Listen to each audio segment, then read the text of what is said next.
If you have never been in a kitchen where homemade latkes, traditional Jewish potato pancakes, are being prepared, you've missed out on a delicious aroma that lasts and lasts and lasts. And I have my friends here, Erika and Karen. We all grew up in households where we would make traditional potato pancakes at Hanukkah time, and you would smell it for a while because of the oil.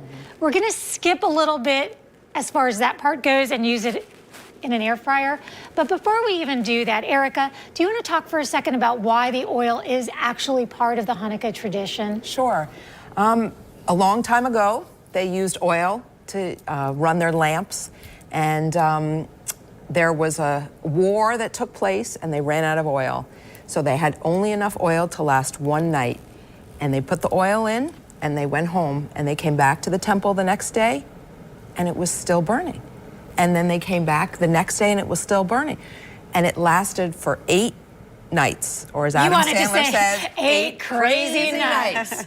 And it's a miracle. So that's what we celebrate. And that's why we have the 8 lights on the menorah. Yeah. And that's why cooking a delicious meal using all of that oil is a part of the fun.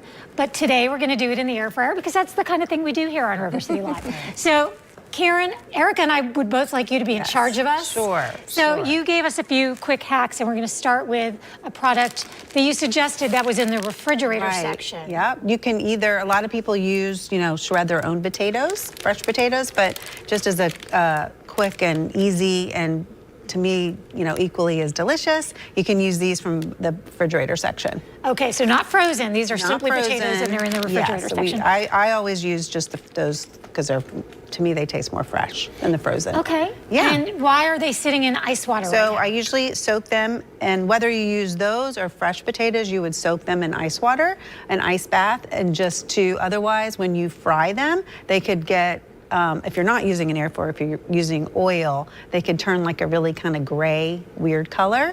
Now, Erika also brought a hack with her.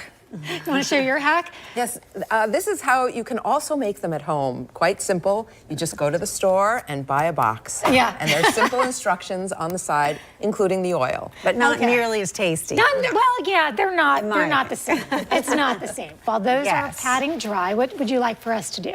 So you can go ahead and crack the egg. And depending on how many latkes you're making, your recipe would kind of follow suit. Okay. Whether or not you use 1 or 2 eggs. We're just using 1 because we're just making a small batch. All so we'll save that. And then you're going to add some flour. And then we're going to add a little bit of baking powder to help with the process. I've noticed not all the recipes have the baking powder, but this is years of experience talking. I always use it. I love the onions in there. So we've chopped up some. It kind of gives it a lot of really good flavor. So you just go ahead and add some onion in there too. And then you can mix all that up, and then we'll add in the potato. It's so simple. That is so simple. You can add in salt to this, or, depending on how much salt you like, you can always, I usually sprinkle some at the end after they're done. Okay. Yeah. So yeah, the potatoes. Yep. I'll go ahead and plate these while we're getting ready to start the next batch, because then we're going to show you what we top with. Yeah, it's all about the topping. It is all about the topping. Oh, that looks really nice. Yeah, it looks perfect. It does look perfect. So the toppings are traditionally what? We love, in our family, we do sour cream, applesauce, chives. There's different versions. You could do creme fraiche. People even, you could top with caviar if you really wanted to get a little fancy. You could do a latke bar. You could do a latke bar, is really fun. Even if you don't want regular potatoes, some people use sweet potatoes. The recipe is slightly different with that, but there's a lot of different versions. I wish I could get a still shot. I'm going to freeze that picture of your face when you're like, all right. Yeah. All right, I'll be the guinea pig. All right, here Tell we us how the air fryer worked for it. I'll be curious. Yeah. 2 thumbs up, 8 thumbs, 8 thumbs up. Very good, very good. Okay, well, happy Hanukkah, ladies. Thank you. Thanks for having us. And, again, if you make them in the air fryer, you make them in your home, it really is, it's just a warm holiday memory, and you don't even have to be Jewish to enjoy them. Oh, yeah, so there you go. All the friends love them. Happy Hanukkah. Happy Hanukkah.